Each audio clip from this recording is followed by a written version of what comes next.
საერთაშორისო კონფერენცია ევროკავშირთან დაახლოვების გზაზე დასრულდა. 2 დღის განმავლობაში ევროპული ოჯახის უკვე წევრი ქვეყნები და ჩვენი ქვეყნის პარლამენტარები საქართველოს ევროინტეგრაციის ეფექტურ გზებზე მსჯელობდნენ. ვინ და რა ხერხებით უნდა უზრუნველყოს საქართველოს მოსახლეობის ინფორმირება და რა შეიცვლება ჩვენი ქვეყნის მოქალაქეებისთვის ევროკავშირში გაწევრიანების შემდეგ. გაირკვა, რომ ამ მისიის შესასრულებლად საქართველოში საინფორმაციო ცენტრები შეიქმნება, სადაც მოსახლეობას მათთვის საინტერესო საკითხებზე კონსულტაციას გაუწევენ.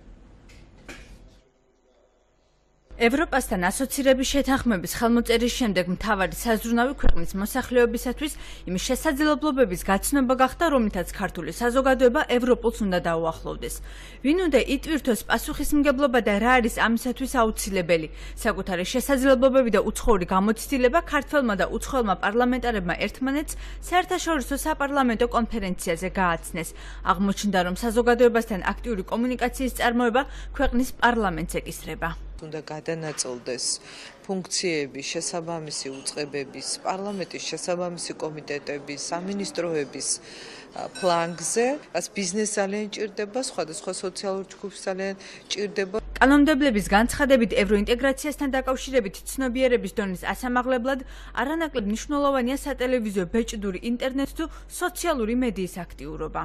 ეს შეიძლება იყოს სატელევიზიო კლიპები, რეკლამები, საკონსულტაციო საბჭოები, ადგილობრივ დონეზე სპეციალისტები, რომლებიც უშუალოდ კონსულტაციებს გაწევენ. ასე რომ ამ მიმართულებით ჩვენ ფართოდ გავიშლებით. როგორ მიაწოდეს საზოგადოებას მათთვის საინტერესო ინფორმაცია და როგორ განუმარტეს ევროკავშირთან ინტეგრაციის დადებითი და უარყოფითი მხარეები. საკუთარი გამოცდილება ქართულ კანონმდებლებს ვიშეგრადის ქვეყნების წარმომადგენლებმა გააცნეს. ამ მიმართულებით ევროკავშირის ქვეყნებში ინფორმაციის გასავრცელებლად გამართლებული აღმოჩნდა საინფორმაციო ცენტრების მუშაობა. უცხოელი სპეციალისტების რეკომენდაციით საკოორდინაციო ცენტრები ქვეყნის მთავრობამ და საკანონმდებლო ორგანომ უნდა შექმნას.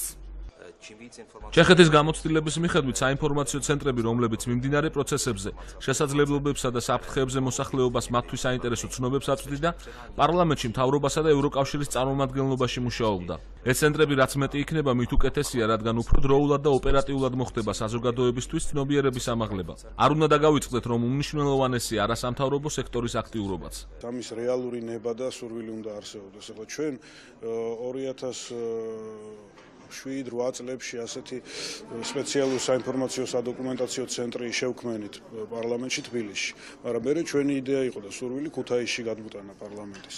ეხლა ახალ ხელისუფლებას არ უნდა ქუთაისში და აი ამან ესეც უშლის ხელს, რომ საად რა ცენტრი და ვინ უნდა ფუნქციონირებდეს. ევროპარლამენტში, ისევე როგორც საქართველოს პარლამენტში ამგვარი ასოცირების კომიტეტი შეიქმნება და ერთობლივი ძალისხმევით დავიწყებთ უკვე მუშაობას. მე ვარაუდობ, რომ მაქსიმუმ ოქტომბერი, ნოემბრიდან, მაგრამ სექტემბრიდან უკვე გვექნება გეგმა გრაფიკი თუ რას ვაპირებთ გავაკეთოთ. კონფერენციის ფარგლებში დღესვე ვიშეგრადის ქვეყნებისა და საქართველოს პარლამენტ შორის ურთიერთთანამშრომლობის მემორანდუმი გაფორმდა. 8 პუნქტისაგან შემდგარი დოკუმენტით მხარეები გამოხატავენ მზაობას ერთობლივად იმუშაონ ახალი პლატფორმების შექმნაზე სავიზო რეჟიმის ლიბერალიზაციისათვის, სავაჭრო ურთიერთობების გასამარტივებლად და ევროკავშირში საქართველოს სრულუფლებიანი წევრობისათვის.